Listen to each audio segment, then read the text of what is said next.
องหมูตาย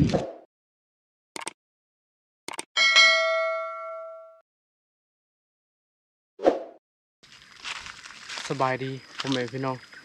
ที่ติดตามและเข้ามารับชมมื้อนี้นะบ่พางกะสีไปจอบเบิ่งมังให้ตัวบ่พางเห็นกับในพานมื้อนั้นเพราะว่ามื้อนั้นนะโอ้อยากดักแห้งแต่เอาลงมาไปนะเอาหาแล่นเลยแบบบ่ได้ดักแต่ได้ยินเสียงนกเป่าก็หอกเท่านั้นนะเดี๋ยวมื้อนี้เฮาก็สิไปจอบเบิ่งนะโอ้โหสิเบิดหรือบ่จังได๋ก็ถ้าติดตามกันแต่เฮามามื้อนี้เฮามาแต่2คนนะมากับไอ้เฮียงฮอดป่าฮอดดงเรียบร้อยแล้ว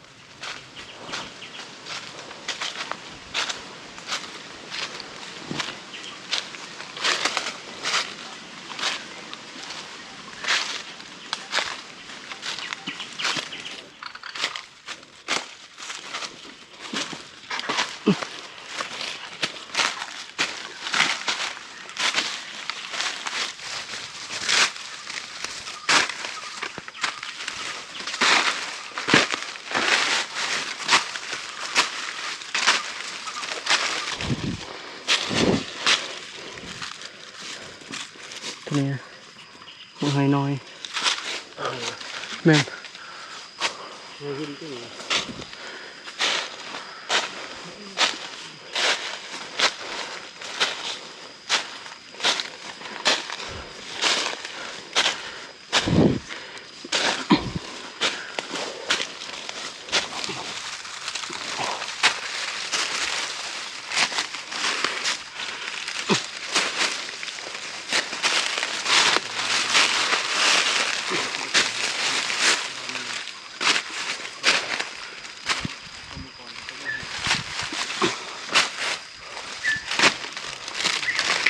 นี่เป็นมังไฮคือกันแต่มันเป็นมังไฮแข็งนะเป็นมังไฮหินลูกกระดูก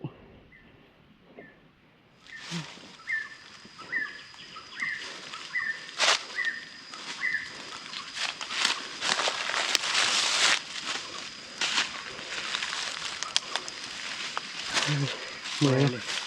นี่นะมาฟังบอให้มันไกลพันได้เพราะว่าเอามาตอนนั้นนะเอาลงมาแล้วก็ไปตามลงมาหากินนะ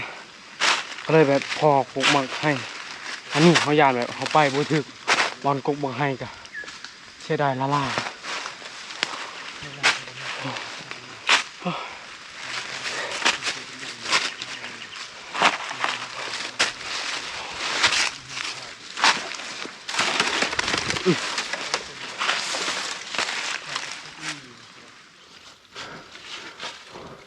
เบิ่งไม้นี่นะ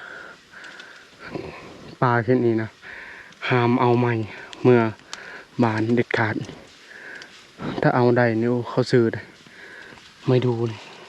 เพราะว่าไม่ดูไม้แดงนี่นะ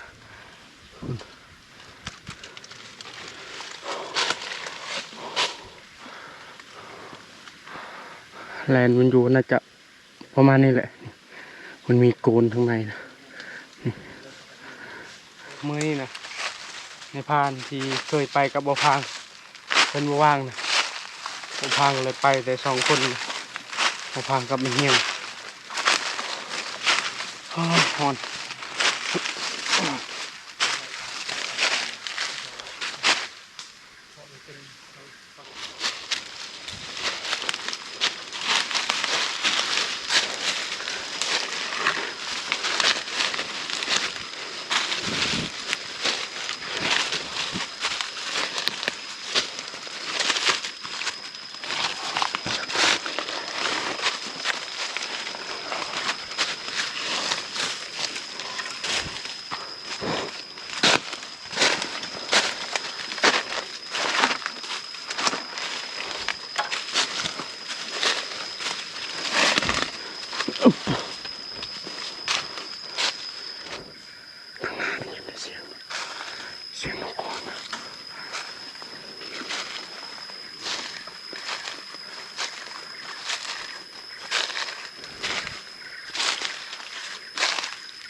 อแล้วมึงหายตัวบ่พังเห็นมื้อนั้นนะ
ไก่เขียวบนนี้นะ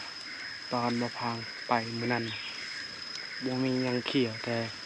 เขามารอบนี้นะเห็นมันเขียวนะตอนนี้นะเราไปมาหอดบอลที่มาพังพอมาให้แล้วแต่ก็เอาสิหาบอลที่ดักมื้อนี้นะบ่พังบ่ได้เอาของดินมีแต่ถ่าเก็บอย่างเดียวให้เหี่ยงเพิ่นยิงบ่พังก็สิเก็บนะเพราะว่าวันนี้นะพระเจ้าแบบห้ามยิงปืนดังนะเพราะว่าปืนบ่พังกับปืนเสียงมันดังเลยแบบบ่ได้เอาไป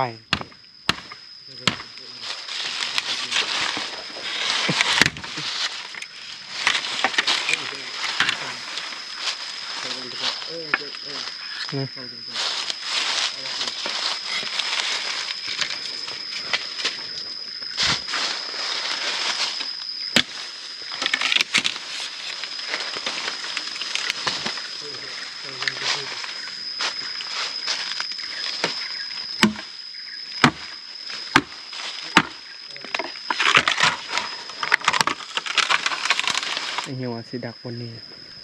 สบายดีเหี้ยสบายดีพี่น้องมาเดินมาลุ้นกันจักสิเข้าลายหรือบ่เคยดักจักเถื่อกุ้นมาหลายปีแล้วฮะก็เห็นกุ้นดักครั้งแรกเลยดักกุ้นมั่นใจอยู่บ่ก็โอเคอยู่เพราะว่า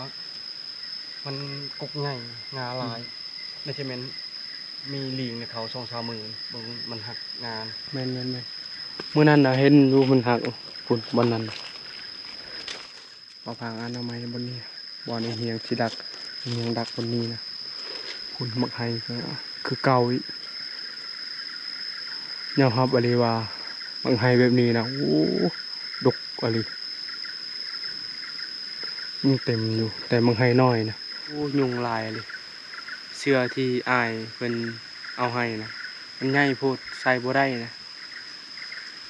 เลยแบบใส่แต่เสื้อคันสั้นนะเอาจะได้กะทารุ่นนำกัน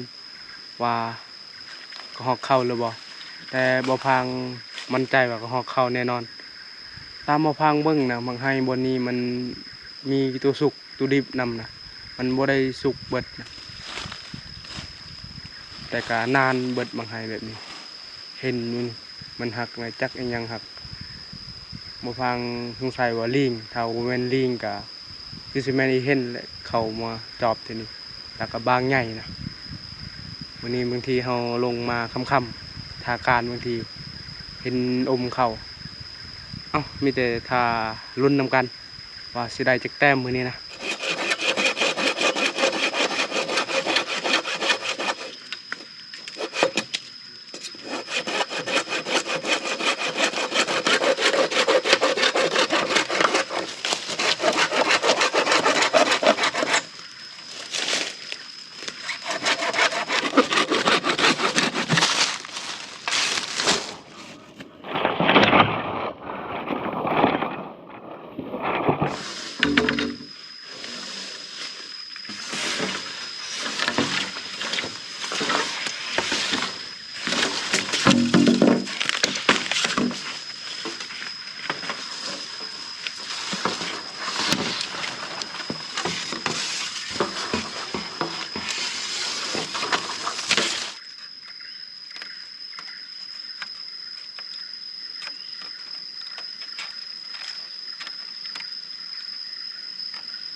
เก็บนกอันเหนียงคนหนึ่ง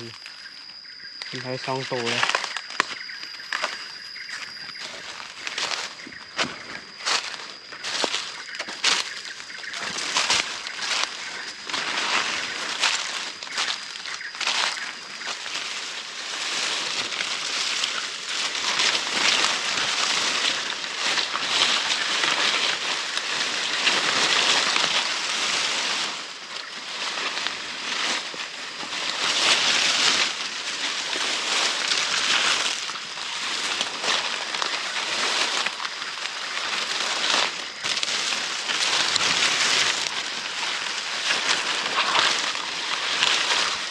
ไปเก็บนกกะบ่เห็นนะมันค้างอยู่เทิงทานกเขาหลายๆก่อนแล้วสิยิงบางทีกะสิเก็บบัดเดียวเลยนะตอนนี้เวลา3 โมงครึ่งแล้วเริ่มแล้วนกสลายนกกระโดกมันมาก่อนหมู่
เจ้านกเป่านะ30 บาทแล้วเริ่มเข้าแล้ววันนี้รถ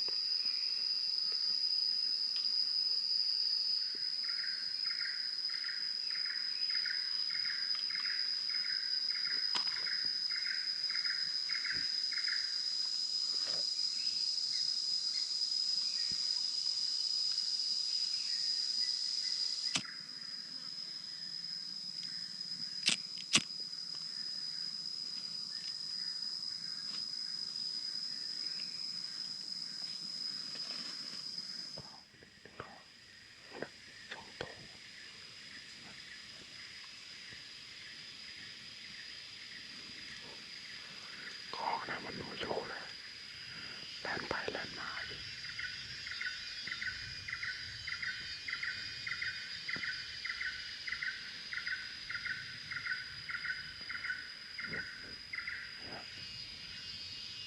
แต่ยังไม่ได้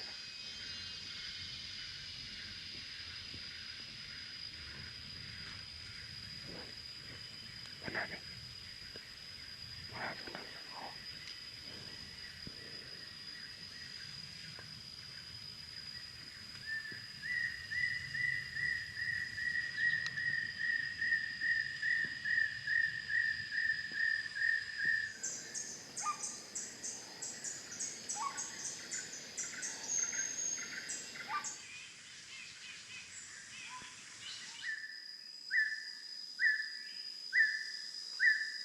ก็หอกนะเขาอยู่เลยเขาประมาณ3 ตัวนี่แหละแต่ก็มันบ่อยู่แล้วนะมันแล่นตลอดก็หอกวันนี้สลัดอะไรเสียงกระเล่นเสียงนกกระโดกหอมนกเป่านะตายยังบ่เข้าอีกวันนั้นก็ได้ยินเสียงมื้อนี้ก็ได้ยินเสียงมื้อนั้นเห็นมันบินกินนี่บินฮอดกุ้งหมึกไห้ไปมันบินออกมันบ่อยู่บ่พางสงสัยว่าหมึกไห้ตัวนี้น่าจะบ่ทันสุกคัก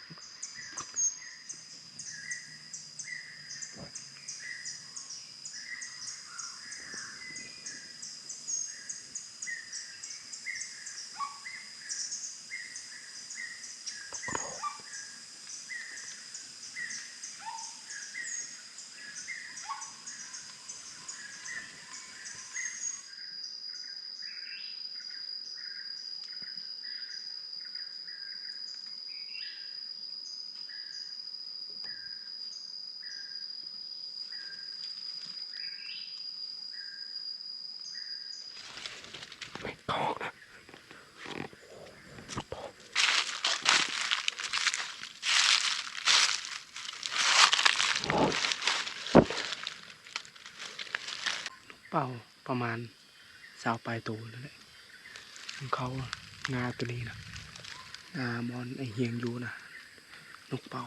บุเขาเพราะว่างาบอนมาพังอยู่มันสูงก็เลยแบบนกเป่าเขาบุกาปากแห้งเลยยานนกเขาตื่นตอนนี้นกเป่าก็ยังโมบินไอเฮียงได้1 แต้มได้ก็ฮอกนะพอถึงวันไปแล้ว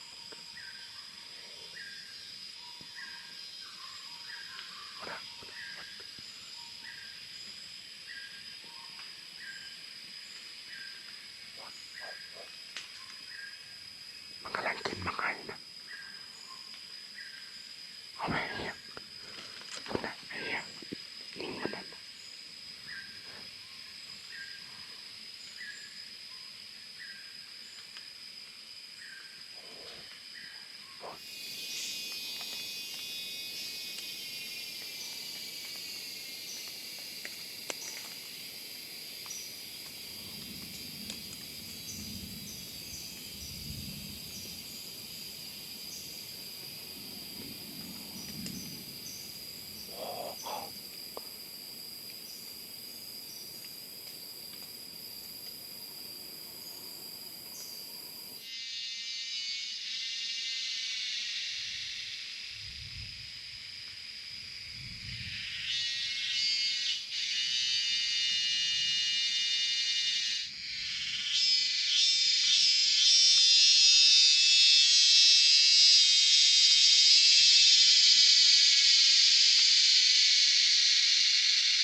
ตอนนี้นะ18 โมงเสียดายเลยก็เหาะนะมาพังอยู่บนนั้นเหาะประมาณ5 ตู้แหละมาพังเอาโทรศัพท์สูงไอเฮียงนะมาพังนะเฮียงบ่ไปนะคันเฮียงไปนะประมาณ3 ตู้เราได้แน่นอนก็ยังไงเฮียงเพิ่นนะอยู่บอนเก่าเพิ่นว่าบ่เห็นกระหอกบอนมาพังอยู่นะโอ้กระหอกหลายแต่บ่มีปืนนะสุดท้ายก็ได้แต่เบิ่งบ่ฮู้ตอนนี้กระหอกยังสิเข้าหรือบ่นะเสียดายเลยกระหอกมาบัดเดียวเลยกระหอกเนาะงาตัวนั้นนะ2งาตัวนี้3ปีไอเฮียงใดนะ1นกเป่าก็โอ้นกเป่าก็หลายแท้หลายว่าแต่ก็บ่ได้สักตัวเลยเพราะว่านกเป่านะมันอยู่งาบอนบ่พังอยู่นะติดกับบ่พังเลยนกเป่าก็ได้ปีไอเฮียง1ตัวนี้หอกโตบ่พังได้เลยนะสุดท้ายก็นกเป่าพากันบินออกเลยถ้าติดตามอีกว่าเขาสิได้เพิ่มหรือบ่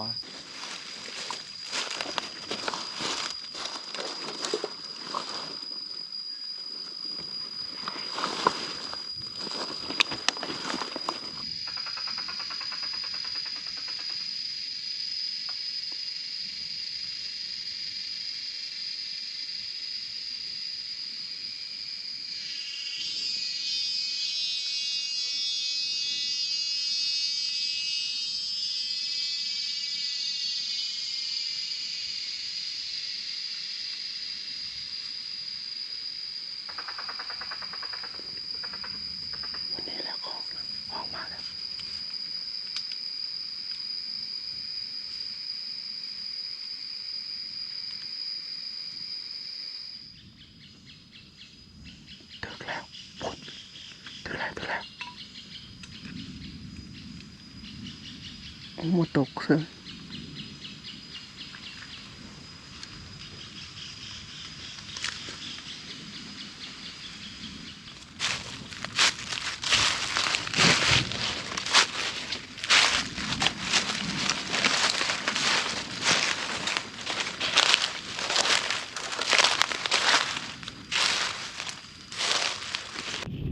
ตัวที่สองโอ้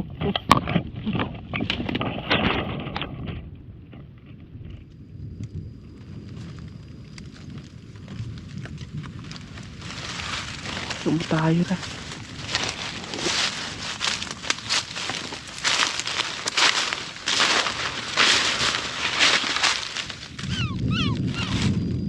ตัวที่สองสมตาย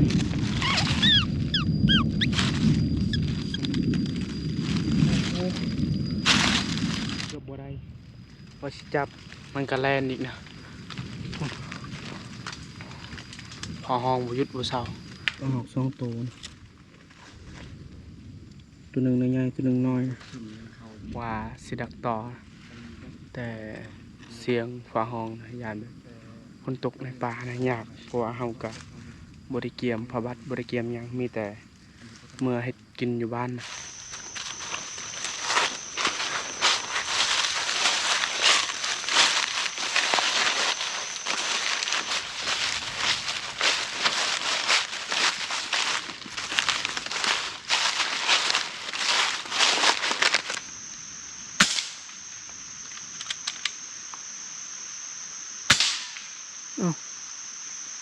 ตกบ่บ่ตกบ่ตก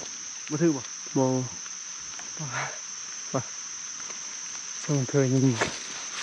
คือลูกเขา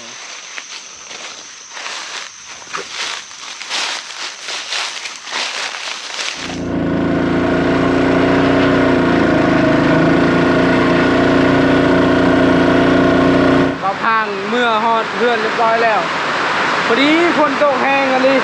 โอ้เบิ่งนี่นะคนนี่ตกแถตกว่าอ้ายคนกำลังแบบเขาก็หอบเฮ็ดลาบมื้อนี้นะ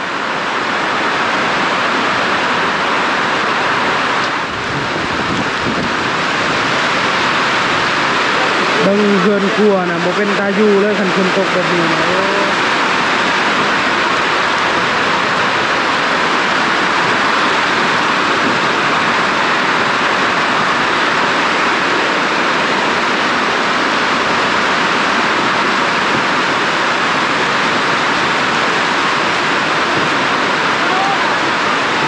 รอแม่รอแม่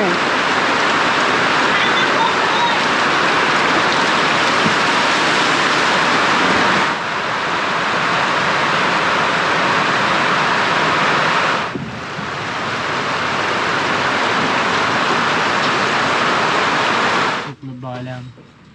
ปีนกระหอบซีนนอน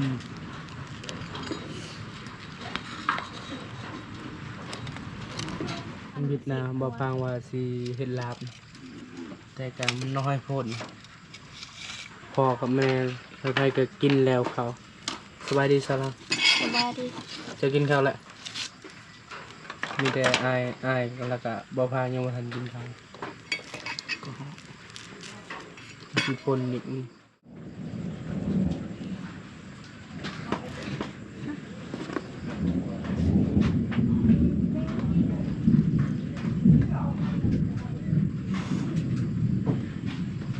ลองกินเบิ่งสีมือเนี่ยบ่ฮู้สิแซ่บหรือบ่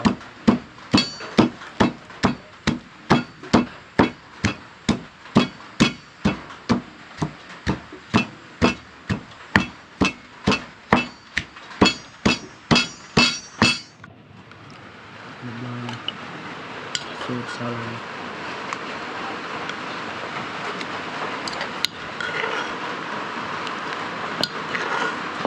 คุณก็หอบมีข้างนอกนำเด้อพ่อแม่พี่น้องมีข้าวนำกันพระเจ้าพากิน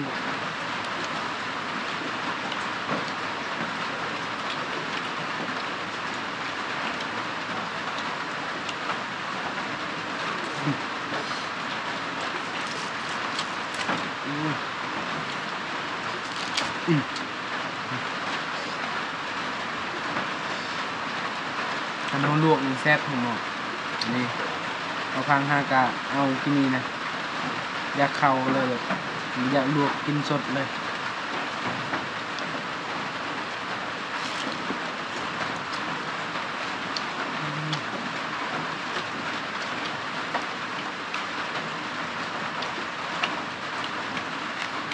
เขาอิ่มเรียบร้อยแล้วก็สิพักผ่อนว่าสิไปก้านนะคนยังบ่เช้าตกเนาะตอนนี้ก็เลยแบบนอนพักผ่อนเพราะว่ามื้ออื่นเฮาก็สู้เวียกสู้งานคือเก่านะมื้อนี้นะที่มิตรบ่พางว่าสิออกให้นะแต่บ่มีคลิปลงก็เลยแบบบอกแม่ว่าบ่พางสิหาถ่ายคลิปก่อนมื้ออื่นก็บางทีก็เฮ็ดเวียกคือเก่าเพิ่นว่าได้นะก็เลยแบบชวนไอ้เฮียงออกไปถ่ายคลิปก็ได้แต่คลิปเดียวไปรัดกับโบมานรัดนะพ่อก็ฮอกพ่อนกเป้าก็ลายโตอยู่นกโตเบาเฮียงยิ่งถึงมิด2 โตนะบ่เห็นเลยนะเห็นแต่ก็ฮอก2 โตนกเป้านะก็ลายอยู่แต่เฮียงบ่เห็นนะนกเป้าเพราะว่ามันมาทางบ่พางอยู่นะมันบ่ได้มาทางไอ้เฮียงอยู่บ่พางสังเกตนะบนนั้นนะถ้าว่าคันเฮาก้านตอนค่ำๆเห็นอมน่าจะเข้านะเพราะว่าบางให้ตัวนั้นนะบ่พางสังเกตนะเห็นอมนะมักกับบางนะบางน้อยนะบางไงก็เข้าคือกันนะสำหรับคลิปนี้ก็สิบ่มีหยังหลายก่อนอื่นก็ต้องแต่พ่อแม่พี่น้องที่ติดตามและให้กำลังใจโอกาสหน้าพอกันไหมบ๊ายบาย